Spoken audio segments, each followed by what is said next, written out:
Donald Trump will be sentenced on the 11th of July after the jury in his criminal trial in New York found him guilty on all 34 charges of falsifying business records. He's the first former US president to be convicted of a criminal offence. So what does it all mean? What could it mean for the US presidential election, which is just months away? Jan Halper-Hayes is a political psychologist and served as an advisor on Donald Trump's transition team. Hi, Jan.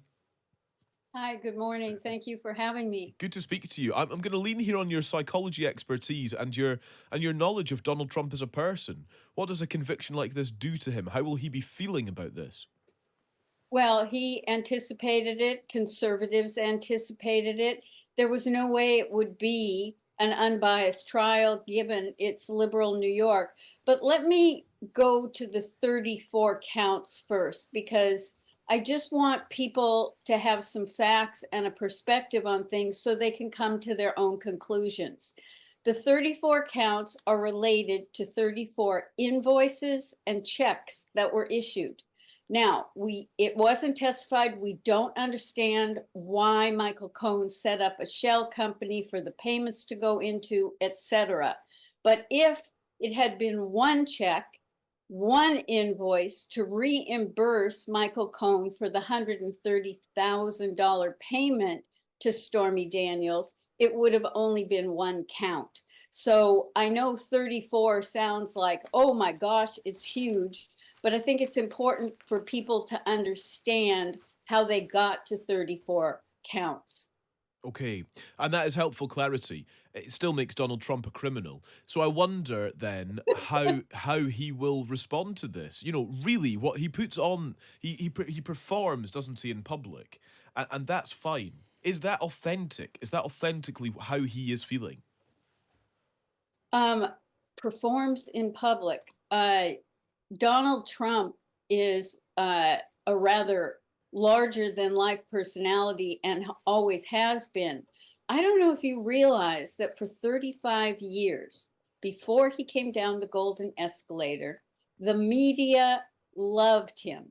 But let's understand that this was lawfare.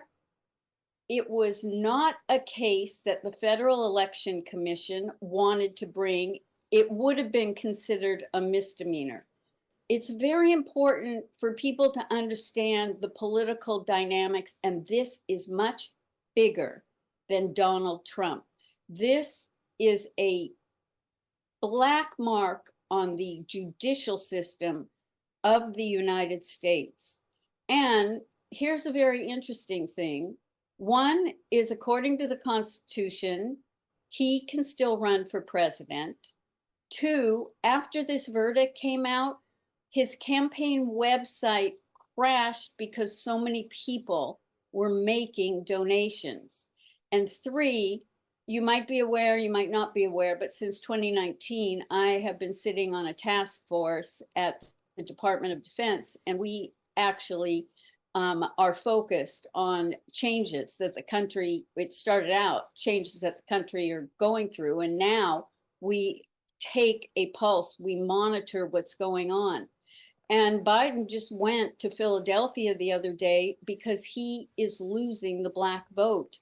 What this has done, and this has been going on since the cases were first filed, the black community coming out, mostly on TikTok and also on X, formerly Twitter, are sympathetic because they see the corrupt part that came into play in prosecuting him.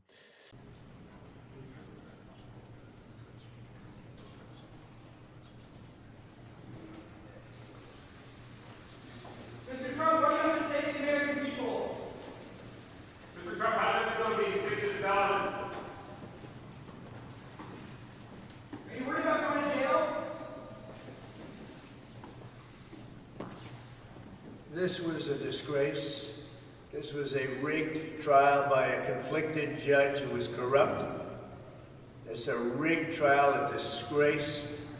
They wouldn't give us a venue change. We were at 5% or 6% in this district, in this area. This was a rigged, disgraceful trial.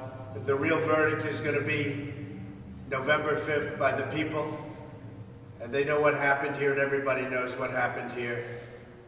You have a Soros-backed DA, and the whole thing. We didn't do a thing wrong. I'm a very innocent man, and it's okay. I'm fighting for our country. I'm fighting for our Constitution. Our whole country is being rigged right now. This was done by the Biden administration in order to wound or hurt an opponent, a political opponent.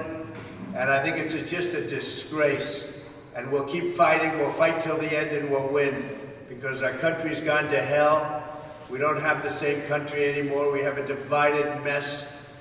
We're a nation in decline, serious decline. Millions and millions of people pouring into our country right now from prisons and from mental institutions, terrorists, and they're taking over our country.